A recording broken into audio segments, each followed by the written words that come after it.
My name is Somadoda Fikeni, convener of the Indlulamity South Africa Scenarios 2030.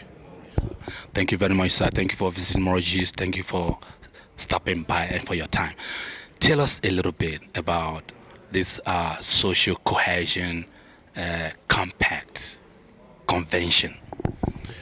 This is one of the most important conventions because it is looking at the challenges of the country, South Africa, and it is saying what all role players in the society working with government, business, civil society could do to have a necessary conversation about the challenges facing the country and how we could then enter into a common purpose journey or project of a social compact in which we agree on what priorities are there, in which we agree what each one of us are going to do to solve the challenges of our time.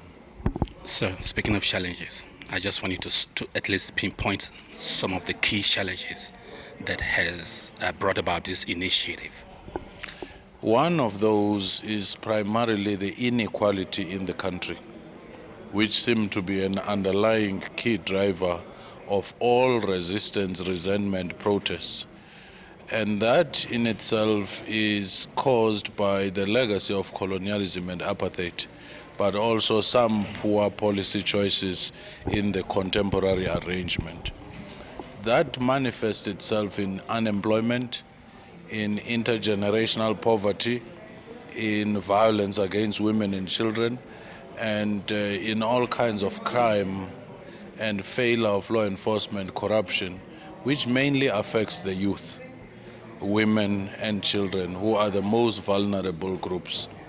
So it is for that reason that social cohesion becomes the platform to talk about our aspirations, which are written in the Constitution, for social justice. Speaking of social cohesion, one more thing I'd like to ask you is, the South African, you are the convener of the South African Scenarios 2030.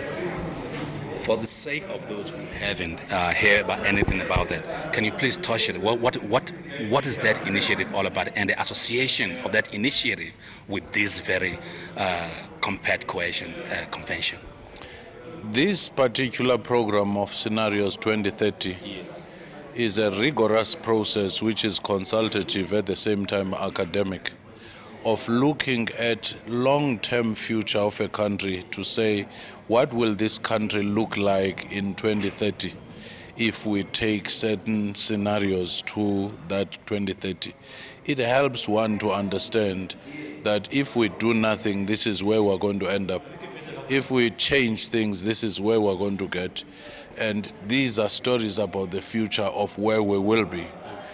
And the key thing or question in that particular exercise is social cohesion. To what degree will we be closer to our goals of social cohesion by 2030? And whether those are attainable. That's the key question that these scenarios about the future are actually speaking to. And it is telling us these are realities to get to 2030. If you want a better pathway, you take this course.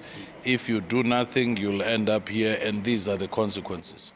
No, sir, you've already you're breaking it down like the way it's supposed to be.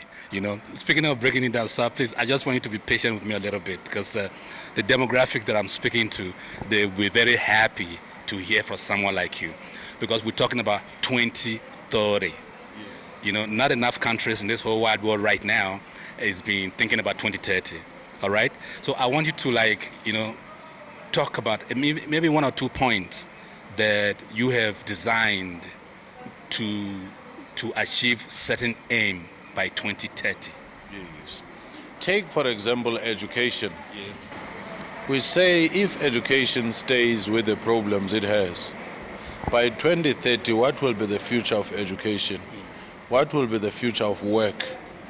Therefore, things such as the fourth industrial revolution, which are trends driving what we must respond to. Our state of readiness will depend on us preparing ourselves for that future. Environmental degradation and global warming or climate change is one of the major trends which are taking place.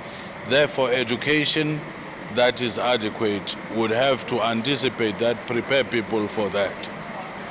If we do not do anything, then 2030, it would be a disaster. That's taking one area, which is education.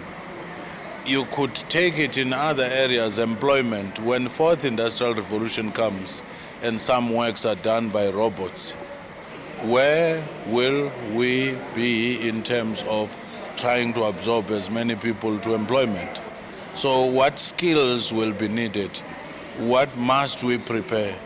What policies should be in place? Those are the kinds of discussions we have about the future. Our worry when we started this initiative was that people were too busy in a noisy, argumentative, temperamental democracy, arguing about headlines that keep changing every week, arguing about sensational things. Here we're trying to say, what are the enduring underlying trends going to the future that we must prepare ourselves for?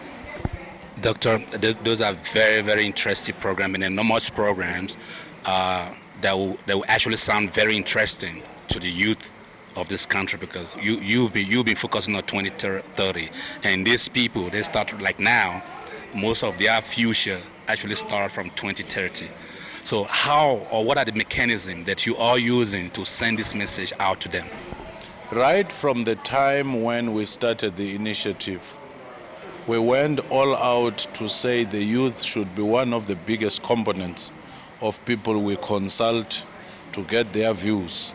And we didn't even stop there. We went out to say there is another chunk of unemployed youth that we should speak to.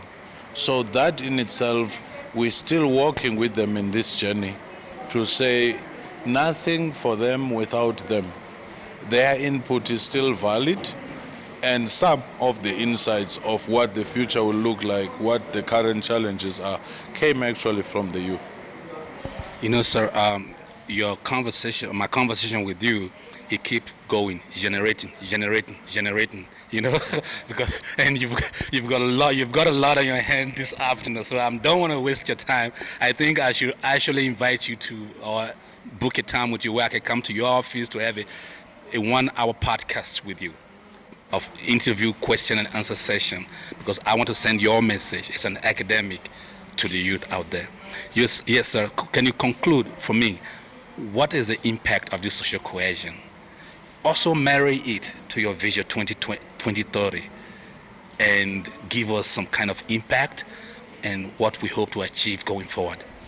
Currently, we are a fragmented, divided society where different social groups are being mobilized against each other because of the struggle for resources, because of the different interpretations of history and the future.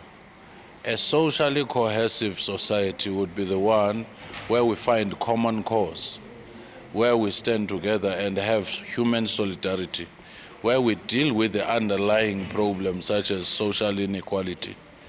That in itself would be the impact of a social compact if it was well done, speaking to the issues at hand. I greet you, the youth. The future belongs to you.